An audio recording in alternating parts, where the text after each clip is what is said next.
मगर यही तो कोणार्क के सूर्य मंदिर में भी था। अगर आप देखें तो आंध्र प्रदेश में वेद नारायण मंदिर है, उसमें ही भगवान के चरणों के ऊपर पड़ता है। कोल्हापुर में महालक्ष्मी का मंदिर है महाराष्ट्र में, उसमें 3 दिन के लिए एक महीने अक्सर आते हैं तो देवी के मस्तक से लेकर चरणों तक चले जाते हैं। पूछिए साहब, अगर विज्ञान नहीं था तो उस जमाने में इतना सटीक कैलकुलेशन कैसे हुआ? मुझे लगता है दुनिया में कोई धर्म संस्कृति ऐसी नहीं होगी जो इस प्रकार का करने की क्षमता रखती हो। श्री राम जन्मभूमि का जो मंदिर बना है ना, उसमें एक बड़ा साइंटिफिक एंगल आया है। वो क्या है कि रामनवमी के दिन उनके मस्तक के ऊपर सूर्य तिलक होगा। अब इसके लिए सबसे पहले किस चीज की जरूरत है? जो प्लैनेटरी पोजीशन थी कि अर्थ का जो एंगल होगा सूर्य के साथ उस पर्टिकुलर दिन कैसे होगा, तो इसमें 3 इंस्टीट्यूट ने काम किया है। इंस्टीट्यूट ऑफ एस्ट्रोफिजिक्स बेंगलोर ने, जिसने उस पूरे एस्ट्रोनॉमिकल कैलकुलेशन को सटीक ढंग से किया है। दूसरा है central building research institute Roorkee, जिसने कि उसकी व्यवस्था बनाने का काम किया। और तीसरी एक प्राइवेट कंपनी है जिसने वो कॉन्वेक्स लेंसेस के थ्रू कैसे वो अंदर आएगा और ठीक उसी बिंदु के ऊपर उस दिन केंद्रित होगा, ये व्यवस्था की है।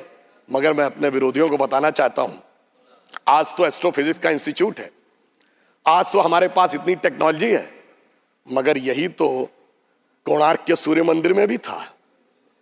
यही तो अगर आप देखें तो आंध्र प्रदेश में वेद नारायण मंदिर है, उसमें ही भगवान के चरणों के ऊपर पड़ती है।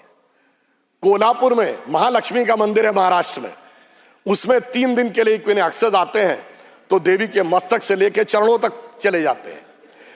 कर्नाटक के श्रृंगेरी में जो मंदिर है उसमें 12 महीनों में अलग अलग सूर्य की गति पड़ती है। पूछिए साहब, अगर विज्ञान नहीं था तो उस जमाने में इतना सटीक कैलकुलेशन कैसे हुआ जो आज इतने बड़े बड़े सैटेलाइट्स के बाद होने की बात आई है? इसलिए मैं कह सकता हूं कि इसके लिए हमें इस विचार पे धर्म और संस्कृति के साथ इस विज्ञान पर भी गर्व करना चाहिए।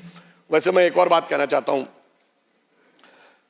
इसमें विज्ञान का एक और गहरा, आप सबको ध्यान हो कि उसमें 84 सेकंड का मुहूर्त था, और वो शुरू कहां से होता है?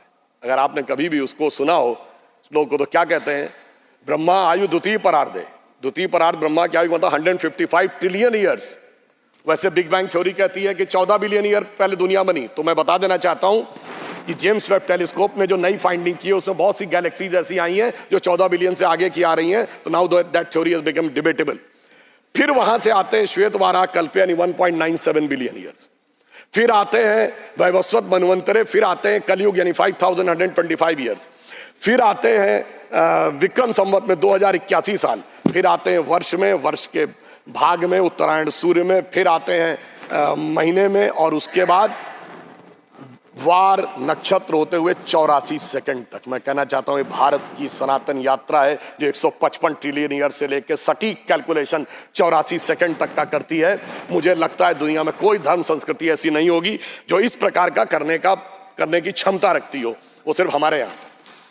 मगर उसके बाद भी माननीय सभापति महोदय, मैं कहना चाहूंगा कुछ लोगों को, और इस बारे में दुनिया के सबसे बड़े कॉस्मोलॉजिस्ट कार्ल सैगन, जिसने first man made object Voyager जो सोलर सिस्टम के बाहर गया है उसका जो मैसेज है कंपोज किया है, उसने लिखा है, उसका वीडियो कोई जाके चेक कर सकता है।